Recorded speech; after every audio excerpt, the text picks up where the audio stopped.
Dr. Shelley Cooper with Cascade Media, and today we have with us Lindsay Dietz. Am I correct? Am I pronouncing that correct? Yeah, And yeah. and she's going to talk to us about what she does, and I want her to explain it because I'd like for you to get the true meaning of what she does and what she brings to the healthcare field. We know that the purpose of our talk today is to educate, enlighten, and empower the listener or reader if you happen to read this in the column. So, Lindsay, please tell us who you are, what you do, and why you do it. All right. Thank you so much, Dr. Cooper, for having me today.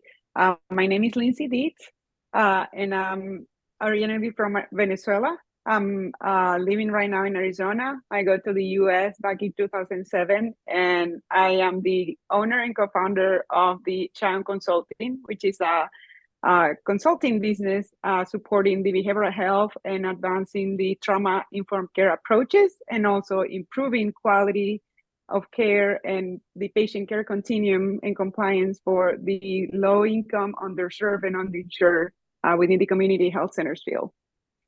Well, that's a mouthful. Can you? That's a lot. And thank you for sharing that with us. Can you tell us how you got from Venezuela and why to here, Mhm. and how you got into this field? I know I originally called it behavioral health, but it's so much more than that. I think the way you explain it is so much more. Can you give us your journey into your Yeah. current position? So I came from Venezuela due to because I'm refugee and migrant, right, an immigrant, because of the political situation that was happening over there. I had a great experience there, but was forced to come to the U.S. And has been here since then. Um, Before coming to the U.S., I had the opportunity to obtain my bachelor's in social science and more specifically social work. And then I got my bachelor, I had the opportunity to start my career in the National Children's Hospital, more specifically in the burn unit plastic surgery department. So it was clear to me while I was working there that there's a lot of suffering, when you're working at the hospital, especially in the pediatric population in such a, traumatic experience. So the impact that this experience have, I noticed that stay for many, many years. And of course, it touched my emotional being, the families even more, the kids even more, and every professional, that was involved in the care. So has my career evolved, and I had the chance to work with some of the other national organizations. One of them will be kind of like the equivalent to HHS here. Yes. I had the chance to see like firsthand the effect of the trauma, right? And how trauma will affect our life and our relationships. And thought that it was going to be different a little bit here in the US, but then I went into the foster care system. And as I went into the foster care system, then I understood. I mean, we as humans go through many experiences that are painful and leaves Mm-hmm. a scar, many, many scars. And then I started thinking that I started thinking like, if I really want to make an impact on the world, right, I should start figuring out what are my own trauma experiences, how am I affecting the world from my trauma, and then Yes. hopefully start creating like a ripple effect. So study a lot of things, became I'm sorry. trauma informed care Can you hear my dog barking? a little bit. Yeah, Okay. it's okay. I I don't know how this normally works, but I need 30 seconds to let my dog out. Otherwise, he's going to make us suffer. So All I'm right, that's not sure fine. what the Hmm. protocol is for letting a dog out, but just give me 30 seconds here and I'm gonna. All right, sounds good. Okay, thank you.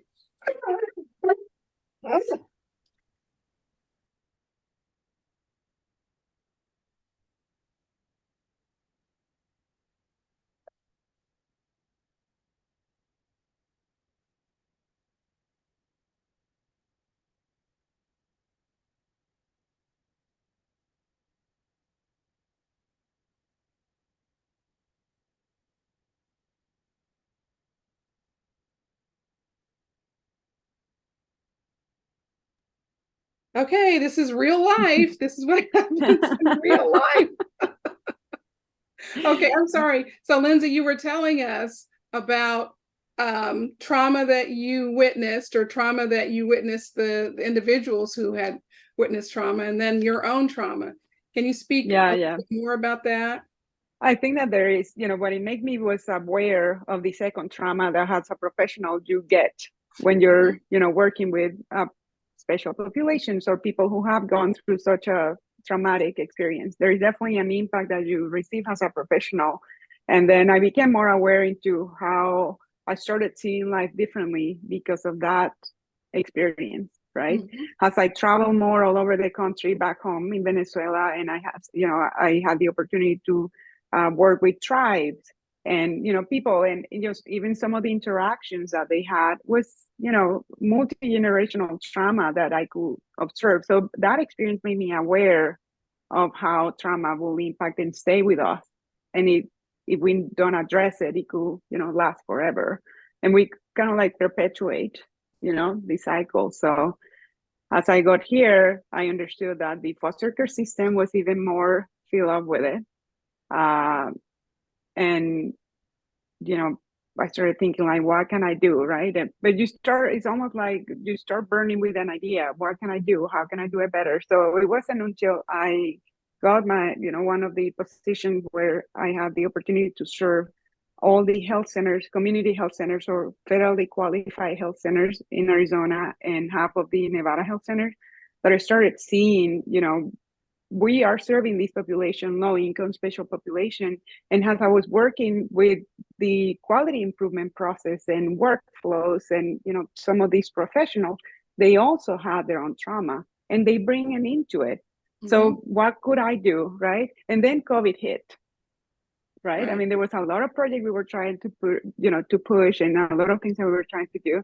But then, I saw people losing friends, parents, the elderly population got affected, good friends committing suicide because they were feeling overwhelmed with not being able to provide to their family. So it was evident for me and for my business partner that we needed more, the need for more mental health services professional and trauma-informed care initiative was going to be, high. All the suicide rate went up, people losing their jobs. So we started thinking like, how can we do it? What can we do that is going to be, effective, that it could be fast, or at least we can bring some kind of like, mitigation to the whole thing. So we put the company together, and we have a good network of friends and professionals in the behavioral health field. Some of them are not licensed, but they're also very well knowledge or very well, trained into trauma-informed care. And some of these people who were feeling the burnout or working within organizations that were, that were not allowing them to build that positive rapport with their patient, wanted to go into the private practice. So we said, well, we can start with helping them starting their own practices and fulfilling their dream. So we will provide the business practice side, but also the coaching side. And we call it the heart approach, which is, okay, so what would you like to do? How would you like to do it? And in a way, it was the balance between the right and the left brain, and just putting it together. So that was kind of like the coaching approach. The second approach was to certifications. So there is my partner is a certified EMDR therapist, and it's a very nice, very innovative approach that I trust, and I have seen the effect of it. But the certification was very expensive. And some of these people wanted to, but didn't have the resources. So we said, okay, so if we want to build some capacity, why did we try to partner with other professionals that are able to get certified as well, and then decrease the cost of that certification? So what is EMDR? Can you tell us what that is? Yeah, it's an approach in the behavioral health field that not necessarily allow and I'm not an expert, so please don't quote me. This is my business partner, but it's basically focused on the eye movement desensitization and reprocessing. So a method that was originally used for treatment of post-traumatic stress disorder. But now it's being used in different therapeutic situations, and it's an I mean, it has a whole method. It's a very innovative approach. Yeah, I just The Googled it as you were talking. Mhm. EMDR, eye movement desensitization and reprocessing. Does that sound Yeah, like it yeah, does? yeah. I'm always out. My tongue is like my bilingualism gets in the way when I'm trying to say the last two words. So Oh no, no, that way I always become nervous. no, I do some behavioral health referrals for a school here, a high school here, and so I'm Mhm. familiar with some of the topics, but I am by no means a behavioral health specialist. And so it says that eye movement desensitization and reprocessing is a psychotherapy that enables people to heal from the symptoms and emotional distress that are a Yeah. result of a traumatic Mhm. event. So I didn't mean Yeah. to interrupt you, but I thought for those people who don't know what that means, like me, it would Yeah. probably serve us if you kind of tell us what that is. Okay, so Mhm. you partnered with people, and now others are able to get their certifications, and then Yeah, what? well, and the other thing is like we're building also the adult learning. So there are a few strategies that I feel are utilizing. So one could be, like helping these professionals to become aware of their own trauma, in a Mhm, way, and coaching them as they're building their business, mhm. right? The other one is the adult learning, which is like building their trainings. How are they gonna, create their own websites and their own a way to teach people. And so we designed those trainings, and those trainings have trauma informed care approaches embedded throughout. So some of Wonderful. this training could be used for people like us, right? I mean, we can design it in a way just to make you aware of what's happening because you don't know what you don't know. And some other ones, which are more, like professional or, to a different level of knowledge, then are also a little bit more complicated. You have like tests and that you need to prove because it include like CEUs and all of that. But Mhm. uh, our goal is just to create like a trauma informed care embedded everywhere and then just bring awareness. The other strategy that we have is the community mobilization of patient engagement. I think that because of how aware I have been into the trauma informed care when I was in the healthcare as an informaticist, and we were designing some of these workflows Mhm. or EHR changes, I always try to keep that perspective in the back of my head. So when you're designing sometimes when the vendors are designing this path, um, the patient engagement portion of the importance of how these people have gone through multi-generational trauma is not necessarily there because it's focused on collecting the data. So that strategy of community mobilization, patient engagement, and data, I call it humanizing the data. I see. So through different groups, I have been trying to, I mean, data is important. It will show we're moving into an era of numbers, to prove what you're doing. But I feel like my role has been not only in my prior job, but now it's just to humanize it and say, okay, these are numbers, these are diabetic patients, these are hypertensive patients. But then what's the story behind? And how can we bring some of those maybe motivational interviewing for engagement or some of these purposeful approaches that it will allow to open the door for these people to at least become aware of what's happening and how Mhm, they can break mhm. the cycle. And that goes with breaking the cycle of domestic violence or poverty or financial stability, because you don't know what you don't know. True. And I came from a family that was like low middle class, but if I didn't have some of these people who taught me and became and helped me became aware of how I was repeating some of this multi-generational trauma, then I would have made it here. So I feel like that's part of my payback uh, within the company. Like we need a community, we need a heart approach community, so we all bring the healing that we need with this trauma informed care. Wow, that really does open my eyes to what you do and why you do it. And as a prior educator, I taught for 25 years pre-K and higher ed.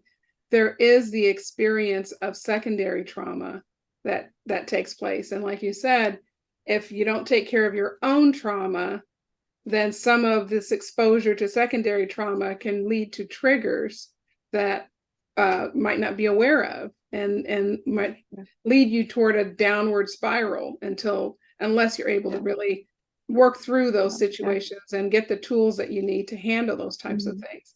Now, and it comes to identifying biases, your own biases, you know, like all of these things that we feel like, I feel like as a society, we need to abolish. yes. Right. I mean, we need to definitely, you know, bring some dignity to everybody that, you know, have historically been traumatized, underserved, you know, and help them break this cycle. So can you, when you talked about underserved, can you speak about social determinants of health and how those social determinants of health influence how we live our lives and our access to care and what we do when we get that health care? Yeah, that was actually that's one of my biggest passions, you know, Good. yeah, within the informatics, and that was part of the role that I had before, because I feel, you know, is the, you know, from the data perspective, you need, that's part of what is going to tell you the whole story, right? I was talking to a friend yesterday. We went out for breakfast and we were talking about patient outcomes, right? Some people don't call it patient outcome, they call it patient compliance, with, you know, the language itself bring, you know, like bring bells, because I feel like, well, but you're asking someone to manage the diabetes by stop eating the food that brings them comfort. True. So, you know, why don't you ask them, how does that make them feel? Instead of, right? So when you talk to social determinants of health, that's the approach that I come from. And that's why in trauma informed care is so important, because you can change outcomes in health by asking people to stop being who they are without showing them an alternative that you thought of it. Right? So you need to help them and coach them into who would you like to become and how is that going to look like. But you can't take them out of what is known for them, because you're basically asking them to stop eating what they are, and we are what we eat, right? So if I grew up, right? So if I grew up eating, let's say my traditional is arepa, is a corn-based, you know, delicious meal. I know that I can eat it that much. You know, I know that I can eat it every day. But there's definitely, if somebody tells me stop eating arepas, I'm gonna be like, I don't think that I can stop eating arepas, right? I mean, there is a connection. There are memories of my mother making it in the kitchen, and so many others, right? Like the coffee with milk in the morning, right? And the here, you know, when I was little, that would be the sound that would wake me up at grandma's house. She will have the whisker making, you know, the coffee with milk. So, you know, there's an emotional connection between the food that we eat and then who we are, and then that has impact on our health. So if we're not able, as providers or as a community, to look into that and then coach the patient into, okay, let's try to figure out how is that going to look like, how the new you is going to look like, and what's going to make you feel comfortable, I doubt that we're going to obtain the outcomes that we are looking to obtain.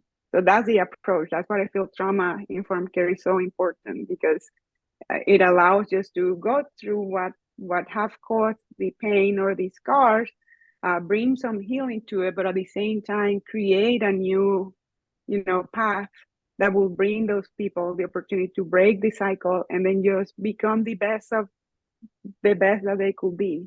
You know, that's what we call it, the heart approach. You've explained that in a way that's never been explained to me before. And I know personally, I've gone through so many different ways to do things differently. And I might do it for maybe 5 days, 6 days. And then I start thinking, I don't like this anymore. I want to do what I know, and cook what I know, and eat what I know, and go to the places that I'm familiar with, but I don't really know why. It's not that I don't want to do better. It's just something else keeps pulling me back to what I've always known, and it's that comfort. So I don't know. I'm so grateful that you explained it in that way. That really helps me to get a better understanding of it. What can you give us in terms of a recommendation for those folks who may not have the opportunity to experience trauma-informed care? What can they do when they are in that type of situation where they really need to get help, but they don't know what to do? Mm-hmm. I mean, the approach is becoming more and more known in the community. I think there are several community service locations, like community centers or your community health center, that you can go and ask for help, or maybe just ask your doctor, because even if the doctor doesn't know, then you will bring it to their attention, and they will try to find the answer for you, and then Right. become aware, because in the end it's about awareness, right? Awareness and education. So I will start with, has if you're a patient, well, we're all patients, right? There's no different, we're all patients. So as you talk to your provider, then just ask, I'm feeling these ways. Is there a way that we can, discuss how, how can I receive some kind of therapy or support around this, or maybe work.